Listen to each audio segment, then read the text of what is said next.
But there's other news. There's other news that's probably more significant news, really, isn't there? Okay. So the New South Wales government also on the 5th of June have granted permission for small portions of fans who are able to sit spaced out by 4 square metres to attend NRL fans matches in the state, where currently half of the competition's games are being played. This ruling will require fans to adhere to the strict social distancing restrictions currently in place in pubs and restaurants in Australia. I have a whole host of questions. How are they going to leave the stadium at the end of the match? Or, with 20 minutes to go when they're losing by lots of points and all the fans try and leave? Tell you what they're not going to do. They're not going to fucking shake hands. My understanding is the plan will rest around kind of the hospitality areas of the stadiums, so that the access will be more restricted with that being the case, and also with different hospitality sections you can segregate the people that coming in easier from each other, because they'll all be going then into a separate room. They'll have a separate sort of viewing area type thing. So I think that's how it will work. Right, yeah, first. I did read that. But also, the other thing is, they were saying, you can get 50 people into one of these boxes. 50 people with a 4 square metre area around them all, being able to watch the match. How's that going to work? Well, these stadiums fit more than,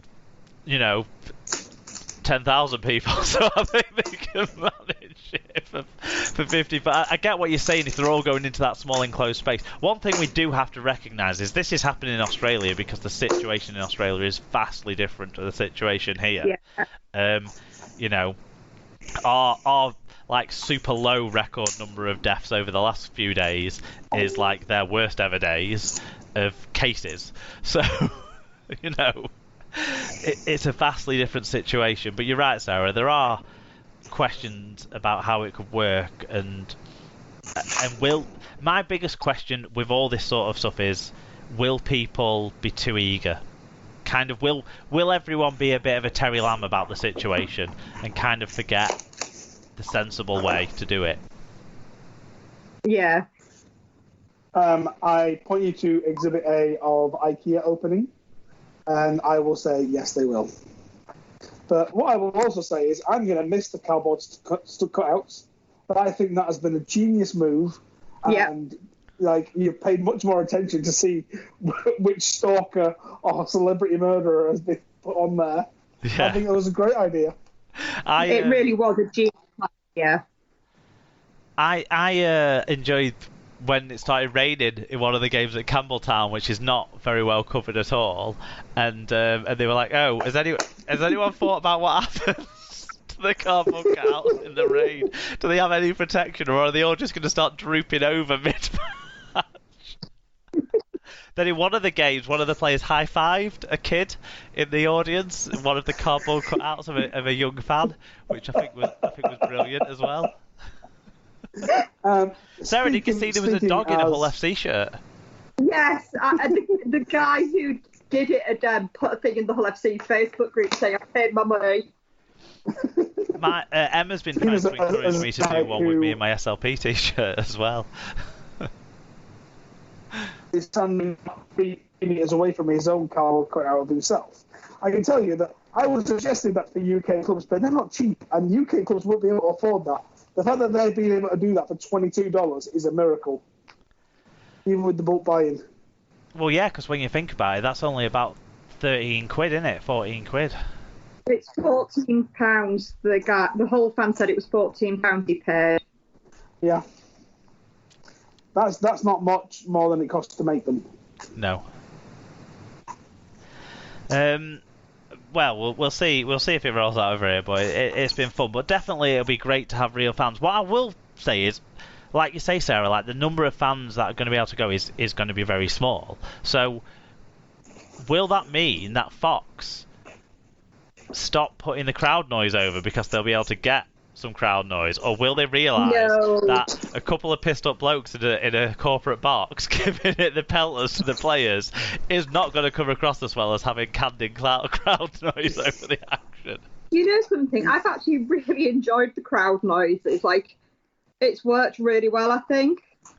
I think it's been brilliant. Yeah, I'm a big fan of it as well. And the other thing, Sarah, I think, is when have you ever been to a game where the fans have been equally appreciative of quality play from either side? And I think in this divisive world we're in right now, which, you know, not wanting to make light of is a fucking shit show, and it's horrible how divisive every issue seems to be. Isn't it fantastic that all the fans in the stadium can be equally appreciative of both sides, whether their side's winning or losing? Yeah, I'm quite, supportive of the referee and his calls as well. Well, we'll get to that because that ended this weekend. But yeah, no, you're right. Very little referee abuse. Yeah. So today, the 8th of June, as we record, the RFL has issued new guidance to clubs regarding return to playing as part of their plan for the resumption of rugby league in the UK.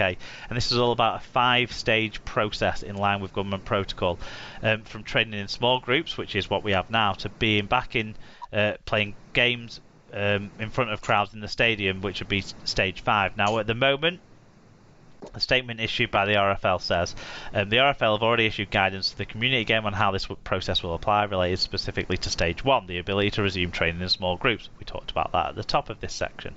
The situation for professional sport is different, as it involves players returning to work and the possibility of playing matches behind closed doors, of cross-border competition, and the focus of playing in front of crowds. Guidance has so far been received from the government on stages 1 to 3.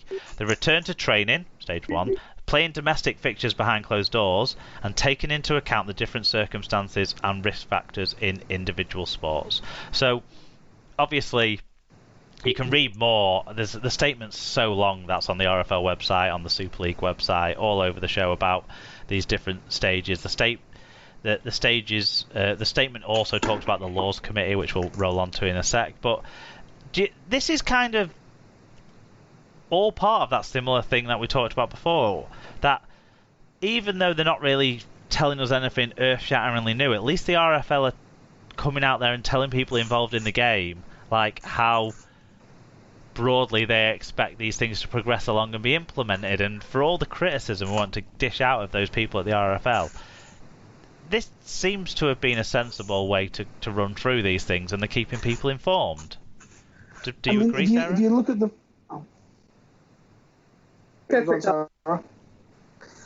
if you look at the fact that we had the big split with Super League and the RFL, obviously the RFL runs the game, but the league as an organisation is really interesting, and the messaging from the RFL has been on point. Like, whenever they do an announcement like this, you'll see that it's all the clubs have distributed at the same time. There's a press release that's formatted. You know, it's almost a new era in communication from the RFL, and yet it doesn't actually tell us anything new or anything that we're surprised about, but it's certainly updating people a lot more. It's nothing new, but it's saying that this does apply to our sport and this is how we're trying to apply it, doesn't it? Yeah. I honestly can't see us going to games this year, though. That's the thing. I just don't see it happening. Fair enough.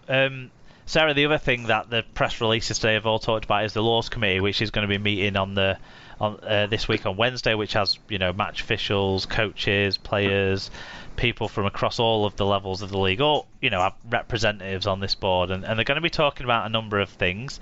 We've put an SLP poll up today, which we'll talk more about the outcomes of next week, I suppose, because it won't have finished by the time that we finish recording.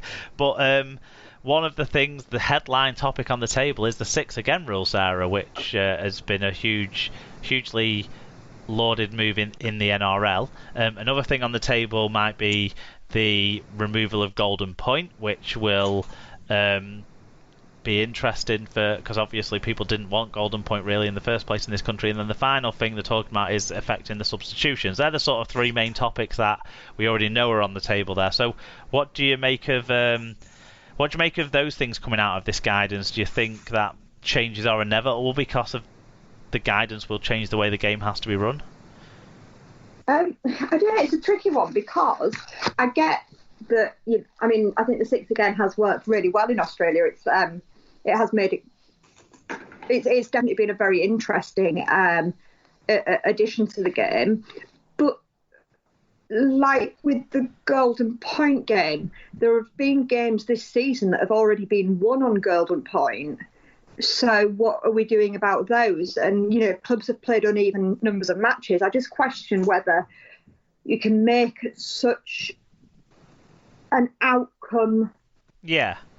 The six again is almost a change in interpretation, isn't it? That you're interpreting these things as a six again rather than a penalty, and it doesn't necessarily hugely detract from the results before. But if you're changing something like Golden Point, you're right, it does hugely change like the way games have been won before.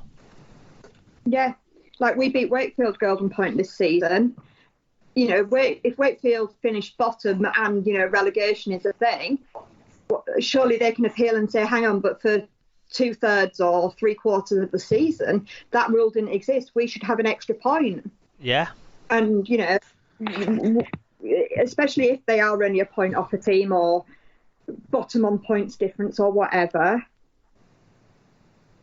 It is interesting. Like these things, obviously, they're thinking about changes because they want to make, I don't know, player safety or whatever, because that extra 10 minutes might make a difference to that for any games that go to it. Is that the reason for it?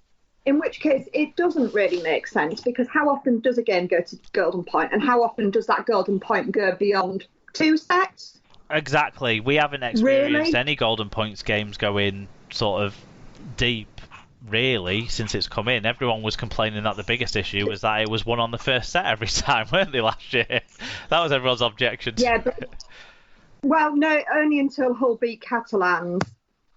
That was crazy in so many different ways, wasn't it, that game? It was. But, yeah, I tell you what you're saying on that. There's only been one match that's gone to almost 90 minutes. Yeah. And that was a cup. Was it a cup match last year? It was between two lower. So that would have been Golden Point anyway. It was Bradford against Featherstone, weren't it? Maybe, I can't remember, but I know it went to like 88 minutes or something. Yeah, but that would be Golden Point anyway. Anyway, yeah.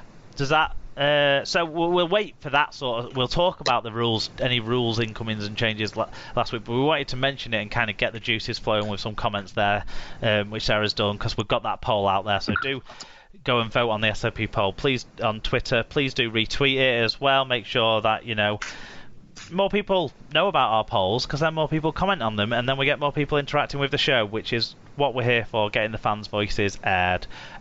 So please do get involved with that. And now we're going to move on to our match reviews, which this week will entirely focus on the NRL.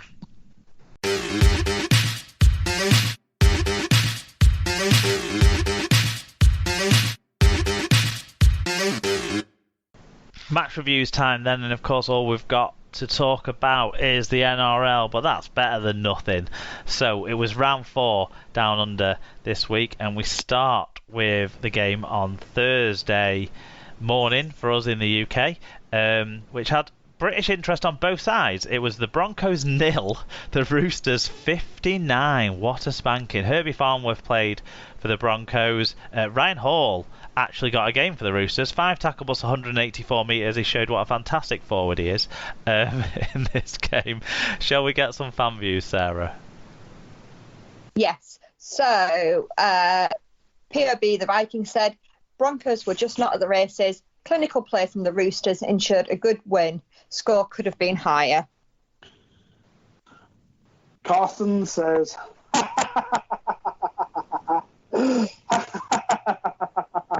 fuck. That was funny. Ryan Hall with a solid game. Herbie wasn't worse, and the rest of the basket case called shit rain donkeys. He had a great start to the weekend, did Carsten. Alan Walker said 10-0, and I had to do a video visit. I thought it was in the bag finished the visit and it was 59-0. Kinnell. The ref should have put the bullet in the GGs at half time. This type of score will happen more often until coaches find a way to lock the game. I bet Robbo